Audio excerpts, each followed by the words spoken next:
ऐसा लगता है कि नरेंद्र मोदी के हाथों दूसरी बार तगड़ी मार खाने के लिए तड़प रहा है। ऐसे कई लोग होते हैं जो घर से निकलते हैं तो कहीं ना कहीं पिट कर ही घर लौटते हैं। पाकिस्तान भी ऐसा ही है, मुनीर भी ऐसा ही है। ऐसे 4 संकेत हैं जो बता रहे हैं कि पाकिस्तान किसी खुराफात में लगा है। पहला संकेत, दावा है कि पाकिस्तान ने बॉर्डर पर मूवमेंट बढ़ा दी है। दूसरा संकेत, चीन के अलावा पाकिस्तान अमेरिका से भी हथियार खरीद रहा है। हाल ही में अमेरिका ने पाकिस्तान को अपनी ताकतवर मिसाइल देने की डील की है। तीसरा संकेत, पाकिस्तान के रक्षा मंत्री ख्वाजा आसिफ ने कह दिया है कि भारत से युद्ध की संभावना वास्तविक है। और चौथा संकेत, पाकिस्तान के आतंकी लगातार भारत के खिलाफ वैसे ही भड़काऊ बयान दे रहे हैं जैसे पहलगाम हमले से पहले दिए थे। आतंकी मुनीर पर भारत से बदला लेने का दबाव बना रहे हैं। ये सारे संकेत पाकिस्तान की तरफ से मिल रहे हैं। पाकिस्तान अपनी तरफ से युद्ध का माहौल बना रहा है। लेकिन सवाल यह है कि ऑपरेशन सिंदूर में इतनी बुरी तरह पिटने के बाद आखिर पाकिस्तान भारत से युद्ध की हिमाकत करेगा? क्या पाकिस्तान ट्रंप की शय पर उछल रहा है? क्या पाकिस्तान सऊदी अरब से डील के बाद उछल रहा है? पाकिस्तान के हाथ ऐसा क्या लग गया है वो भारत के साथ फिर से युद्ध करने की हिमाकत करेगा? आज ये सब आपको बताऊंगा। लेकिन अगर पाकिस्तान युद्ध की तैयारी कर रहा है तो भारत बैठा हुआ थोड़ी है। भारत की तैयारी क्या है आज आपको यह भी बताऊंगा। पीएम मोदी क्या इस बार पाकिस्तान का भूगोल बदलने वाले हैं? पाकिस्तान के खिलाफ पीएम मोदी की युद्ध वाली तैयारी तो बताऊंगा, लेकिन उससे पहले देखिए कि पीएम मोदी युद्ध से पहले और युद्ध के बाद के हालात को संभालने के लिए क्या क्या कर रहे हैं। क्योंकि अगर पाकिस्तान से युद्ध छिड़ा तो पहली कैजुअल्टी तो भारत की अर्थव्यवस्था होगी। इसलिए पीएम मोदी उस मोर्चे पर भी तैयारी मजबूत कर रहे हैं। आज पीएम मोदी ने ब्रिटेन के पीएम से मिलकर कौन कौन सी बड़ी डील की है, इस डील से भारत की अर्थव्यवस्था को कैसे मजबूती मिलेगी, चीन कैसे भारत के साथ दोस्ती को मजबूत करने के लिए एक बार फिर पुश कर रहा है, कैसे पीएम मोदी ने उस नेता को भारत बुला लिया है जिससे पाकिस्तान और चीन के होश उड़ जाएंगे, ये सब बताऊंगा। लेकिन पहले जो हलचल मची हुई है उसकी एक झलक देखिए।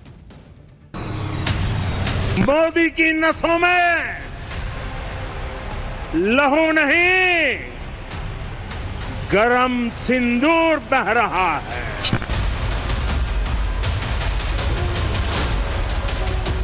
दुनिया में कई लोगों को शौक है, हम एड दे रहे हैं। समझदार को इशारा काफी है। पाकिस्तान बॉर्डर पर क्या भयंकर हलचल मची है। मुनीर ने कैसे पीओके में टैंक भेजने शुरू कर दिए हैं। पाकिस्तान का प्लान क्या है। पाकिस्तान के आतंकी मसूद अजहर ने महिला आतंकियों की फौज बनाकर भारत के खिलाफ क्या बड़ा प्लान किया है, यह सब आपको आगे बताऊंगा। लेकिन पहले देखिए कि जिस वक्त पाकिस्तान के बॉर्डर पर हलचल मची हुई है उस वक्त नरेंद्र मोदी देश के अंदर क्या क्या कर रहे हैं। पीएम मोदी कैसे एक साथ कई मोर्चे पर लड़ रहे हैं। एक तरफ पाकिस्तान का पूरा हिसाब करने की तैयारी है, दूसरी तरफ ट्रंप ने जो टैरिफ वॉर शुरू किया उससे लड़ने की तैयारी हर दिन आगे बढ़ती चली जा रही है। भारत की इकोनॉमी को हर तरफ से मजबूत करने में नरेंद्र मोदी लगातार लगे हैं, क्योंकि वो जानते हैं कि अगर कहीं दूसरा युद्ध हुआ पाकिस्तान से तो उससे पहले इकोनॉमी को इतना बूस्ट कर दो कि उस पर कोई असर उस तरह से ना पड़ पाए। क्योंकि ट्रंप ने इतना हाथ पैर मारा, असर नहीं पड़ा ना। भारत की अर्थव्यवस्था को सुरक्षा कवच देने के लिए पीएम मोदी बड़े बड़े देशों से बड़ी बड़ी डील कर रहे हैं। ऐसी ही एक बड़ी डील के लिए ब्रिटेन के पीएम कीर स्टारमर भारत आए हुए हैं। वो अपने साथ सबसे बड़ा डेलीगेशन लेकर आए, जो आपको मैंने कल दिखाया भी था। आज पीएम मोदी और ब्रिटेन के पीएम कीर स्टारमर ने मुंबई में द्विपक्षीय वार्ता की। दोनों नेताओं ने मुंबई में ग्लोबल फिनटेक फेस्ट 2025 को संबोधित किया। भारत और यूके सीईओ फोरम को भी संबोधित किया गया। दोनों नेताओं ने फ्री ट्रेड एग्रीमेंट पर भी चर्चा की। इस डील को लेकर पीएम मोदी ने क्या बड़ी बातें कही हैं, एक बार सुनिए, फिर आपको बताता हूं कि भारत और ब्रिटेन के बीच कौन कौन सी डील हुई है और उसका भारत और ब्रिटेन दोनों की इकोनॉमी पर, नौकरियों पर, अर्थव्यवस्था पर क्या असर पड़ेगा। मार्केट एक्सेस के साथ साथ ये समझौता दोनों देशों में एमएसएमईज को बल देगा। इससे लाखों युवाओं के लिए रोजगार के नए द्वार भी खुलेंगे। आज हमारा द्विपक्षीय व्यापार लगभग $56 बिलियन है। हमने 2030 तक इसे दोगुना करने का लक्ष्य रखा है। मुझे विश्वास है कि ये लक्ष्य हम समय से पहले ही हासिल कर सकते हैं। प्रधानमंत्री मोदी ने भरोसा जताया कि भारत और ब्रिटेन के बीच जो फ्री ट्रेड एग्रीमेंट हुआ है उससे इंपोर्ट कॉस्ट कम हो जाएगी। मतलब अगर आप कोई सामान मंगा रहे हैं तो उसके लिए जो पैसा लगता है वो कम लगेगा। नए रोजगार के अवसर बनेंगे। ट्रेड बढ़ने से भारत की इंडस्ट्री और कंज्यूमर दोनों को फायदा होगा। फ्री ट्रेड एग्रीमेंट का मैक्सिमम फायदा लेने के लिए पीएम मोदी और कीर स्टारमर के बीच इस बात पर सहमति बन गई है कि भारत यूके सीईओ फोरम को फिर से एक्टिव किया जाएगा। जॉइंट इकोनॉमिक ट्रेड कमेटी को फिर से एक्टिव किया जाएगा। इसके अलावा पीएम मोदी और कीर स्टारमर ने कुछ और बड़े फैसले भी लॉक किए, जैसे एआई को बढ़ावा देने के लिए जॉइंट सेंटर खोल देंगे दोनों लोग, मतलब दोनों देश। भारत यूके कनेक्टिविटी और इनोवेशन सेंटर खोलने पर सहमति बन गई है। क्रिटिकल मिनरल्स के क्षेत्र में सहयोग के लिए एक सप्लाई चेन ऑब्जर्वेटरी स्थापित की जाएगी। इसका एक सैटेलाइट कैंपस झारखंड के धनबाद में इंडियन स्कूल ऑफ माइंस में बनेगा। ब्रिटेन की 9 यूनिवर्सिटी भारत में कैंपस खोलेंगी। यानी इधर भारत और यूके के बीच कई डील्स हो गई। उधर ब्रिटेन के पीएम ने आज कुछ ऐसा कह दिया जो ट्रंप से लेकर राहुल गांधी के होश उड़ा देगा। ब्रिटेन के पीएम ने प्रधानमंत्री नरेंद्र मोदी के नेतृत्व की तारीफ कर दी, और सिर्फ तारीफ नहीं कर दी, यह माना कि पीएम मोदी भारत को विकसित बनाने की राह पर ले जा रहे हैं और भारत तीसरी सबसे बड़ी अर्थव्यवस्था बनेगा। यह ब्रिटेन के पीएम कह रहे हैं। सुनिए एक बार कीर Starmer. It is significant that we're meeting here in Mumbai as India's economic and financial capital because India's growth story is remarkable. I want to congratulate the Prime Minister on his leadership, aiming to be the world's third largest economy by 2028.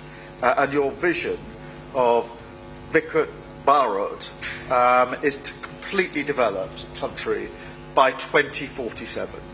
And everything I've seen since I've been here is absolute proof to me that you're on track to succeed in that. So we want to be partners on that journey. And my visit this week is about doubling down on the potential of our trade deal for the benefit of all of us. And that's why I brought a record 126 British businesses with me to India this week. अब सोचिए आप Trump जैसे दुनिया के बड़े देशों के नेता हों या फिर राहुल गांधी जैसे अपने विपक्ष के नेता, उन पे क्या बीतेगी। जो अंग्रेज किसी जमाने में हमको लूट के गए थे, सोचे होंगे क्या अभी तो खत्म हो गए। वहां का प्राइम मिनिस्टर आके कह रहा है कि नरेंद्र मोदी के राज में गजब रिमार्केबल डेवलपमेंट हुआ, रिमार्केबल ग्रोथ हुई। कह रहा है कि भाई आप लोग तो रॉकेट बने हुए हैं, हमको भी साथ लेते चलिए। आज पीएम मोदी और ब्रिटेन के पीएम की एक ऐसी तस्वीर भी आई जिसे देखकर कई लोगों को आग लगेगी। पीएम मोदी और ब्रिटेन के पीएम एक साथ कार में नजर आ रहे हैं। यह तस्वीर खुद पीएम मोदी ने पोस्ट की। पीएम मोदी ने बताया कि वो और उनके दोस्त कीर स्टारमर दोनों ग्लोबल फिनटेक फेस्ट को अटेंड करने जा रहे थे, तब यह तस्वीर ली गई। आपको याद होगा, इससे पहले जब पीएम मोदी चाइना गए थे तो रूस के राष्ट्रपति पुतिन ने पीएम मोदी को अपनी कार में बिठाया था और दोनों नेताओं की लंबी बातचीत हुई। इस बीच एक और बड़ी खबर भी आ गई है। बड़ी खबर यह है कि पीएम मोदी ने राष्ट्रपति ट्रंप से फोन पर बात की है और उन्होंने कहा कि मैंने अपने मित्र ट्रंप से बात की है, गाजा शांति योजना की सफलता के लिए बधाई दी है, ट्रेड वार्ता पर प्रगति की समीक्षा की है और संपर्क में रहने पर सहमति बनी है। यह पीएम मोदी और डोनाल्ड ट्रंप की अब से थोड़ी देर पहले फोन पर बातचीत हुई है। डोनाल्ड ट्रंप और पीएम मोदी की बातचीत, और पीएम मोदी खुद कह रहे हैं कि भाई जो गाजा शांति योजना बनी है उसकी कामयाबी के लिए बधाई दे दी और कह दिया है मैंने कि ट्रेड वार्ता पर प्रगति जो हो रही है उसको हम लोग दोनों लोग देखते रहेंगे, आपस में टच में रहेंगे। आप ये देखिए कि भारत और ब्रिटेन के बीच जो फ्री ट्रेड एग्रीमेंट हुआ है उसे फाइनल करने में 3 साल लगे और इस दौरान ब्रिटेन में कई प्रधानमंत्री और सरकारें बदल गई। दूसरी तरफ भारत में मोदी सरकार और मोदी का चेहरा बने हुए, कोई हिलाने वाला नहीं। आज पीएम मोदी ने मुंबई में भारत की राजनीतिक स्थिरता का जिक्र किया। फिनटेक फेस्ट को संबोधित करते हुए पीएम मोदी ने याद दिलाया, याद है ना पिछली बार जब 2024 के इलेक्शंस थे तब मैं आया था और कहा था कि मैं फिर आऊंगा, देखो मैं आ गया। सुनिए पीएम मोदी ने क्या कहा फिनटेक फेस्ट में, तालियां गूंजने लगी। तो मैं जब इसके पहले इस कार्यक्रम में आया था तब 2024 के चुनाव बाकी थे।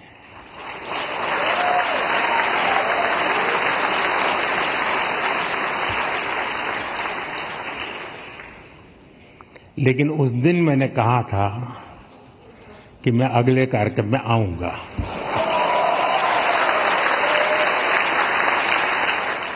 और उस समय आपने सबसे ज्यादा ताली बजाई थी।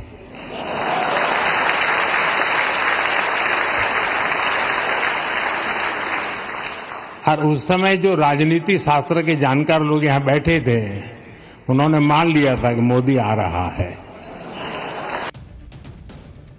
यह बात याद दिलाकर नरेंद्र मोदी ने यह विश्वास जगाया कि अगर वो कहते हैं तो वो होता है, और अगर वो कह रहे हैं कि भारत तीसरी सबसे बड़ी अर्थव्यवस्था बनेगा, भारत विकसित राष्ट्र बनेगा, तो वो होगा। भारत और ब्रिटेन के बीच डिफेंस साझेदारी को बढ़ाने पर भी बातचीत हुई। पीएम मोदी और कीर स्टारमर की बातचीत में यह तय हुआ कि भारतीय एयरफोर्स में जो फ्लाइंग इंस्ट्रक्टर्स हैं वो ब्रिटेन के रॉयल एयरफोर्स में ट्रेनर की तरह काम करेंगे, यानी भारत के फ्लाइंग इंस्ट्रक्टर्स ब्रिटेन की एयरफोर्स को ट्रेनिंग देंगे। इसके अलावा भारत और ब्रिटेन के बीच मिसाइल की डील हुई।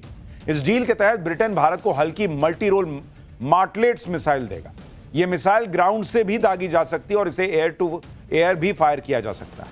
इस मिसाइल के लिए ब्रिटेन और भारत के बीच 3,384 करोड़ रुपए की डील हुई। इसके अलावा ब्रिटेन भारत के नेवी शिप्स को इलेक्ट्रिक इंजन भी देगा, इस पर भी समझौता हुआ है। साथ ही ब्रिटिश पीएम कीर स्टारमर ने संयुक्त राष्ट्र सुरक्षा परिषद में भारत की स्थायी सदस्यता को समर्थन देने का ऐलान कर दिया। ब्रिटेन के साथ साथ भारत ऑस्ट्रेलिया के साथ भी अपनी रक्षा साझेदारी बढ़ा रहा है। इस वक्त रक्षा मंत्री राजनाथ सिंह ऑस्ट्रेलिया गए हुए हैं। रक्षा मंत्री राजनाथ सिंह ने ऑस्ट्रेलिया के साथ कैसे डिफेंस साझेदारी को मजबूत किया वो बताऊं, उससे पहले ऑस्ट्रेलिया में राजनाथ सिंह के स्वागत की तस्वीरें देखिए जो बड़ी वायरल हो रही हैं। रक्षा मंत्री राजनाथ सिंह जब ऑस्ट्रेलियाई संसद में पहुंचे तो वहां उनका अनोखे अंदाज में स्वागत हुआ। एक पारंपरिक welcome to country smoke ceremony का आयोजन किया गया। Welcome to country smoke ceremony खास समारोह है जिसके जरिए राजनाथ सिंह का सम्मान हुआ। स्मोक सेरेमनी आदिवासी रीति रिवाजों में गहराई से जुड़ा हुआ है। यह सम्मान का एक शक्तिशाली प्रतीक है। जरा तस्वीरें देखिए कैसे वो स्मोक सेरेमनी हो रही है।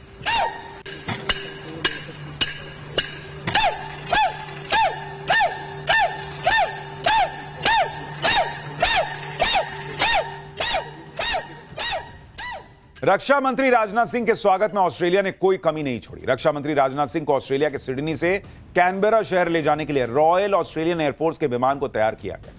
ऑस्ट्रेलिया एयरफोर्स के multi role tanker transport aircraft में राजनाथ सिंह ने ट्रैवल किया। इस दौरान राजनाथ सिंह ने F-35 लड़ाकू विमान की एयर टू एयर रिफ्यूलिंग भी देखी। ये सारी चीजें भारत और ऑस्ट्रेलिया के बीच 2024 में हुए समझौते का हिस्सा हैं। इस समझौते के तहत ऑस्ट्रेलियाई वायुसेना और भारतीय सशस्त्र बल एक दूसरे के विमानों को हवा में ईंधन भर सकेंगे। यह क्षमता दोनों देशों की वायुसेनाओं को लंबी दूरी तक उड़ान भरने और अधिक प्रभावी ढंग से काम करने में मदद करती है। भारत और ऑस्ट्रेलिया के बीच इसी डिफेंस साझेदारी को रक्षा मंत्री राजनाथ सिंह ने और आगे बढ़ाया और दोनों देशों के बीच और ज्यादा मिलिट्री सहयोग पर सहमति बनी। देखिए, ऑस्ट्रेलिया इसलिए भी इंपॉर्टेंट है क्योंकि ऑस्ट्रेलिया उस क्वाड का हिस्सा है जो इंडो पैसिफिक रीजन में चीन को काउंटर करने के लिए बना है। इससे पहले पीएम मोदी क्वाड में शामिल जापान के दौरे पर गए थे, आपको याद होगा, चाइना जाने के पहले। यानी भारत क्वाड देशों के साथ अपनी साझेदारी को और मजबूत कर रहा है। क्वाड में अमेरिका भी है और अमेरिका अलग थलग पड़ा हुआ है। बाकी देश भारत के साथ खड़े हैं, चाहे वो ऑस्ट्रेलिया हो या फिर जापान। ऑस्ट्रेलिया और जापान जैसे देश ट्रंप की धमकियों को एक साइड में रखकर भारत के साथ दोस्ती बढ़ा रहे हैं। दूसरी तरफ चीन भी भारत के सामने बिछा पड़ा है कि भारत और संबंध सुधारे हमसे। 5 साल के बाद भारत के साथ डायरेक्ट फ्लाइट बहाल किए जाने को चीन ने सकारात्मक कदम बताया।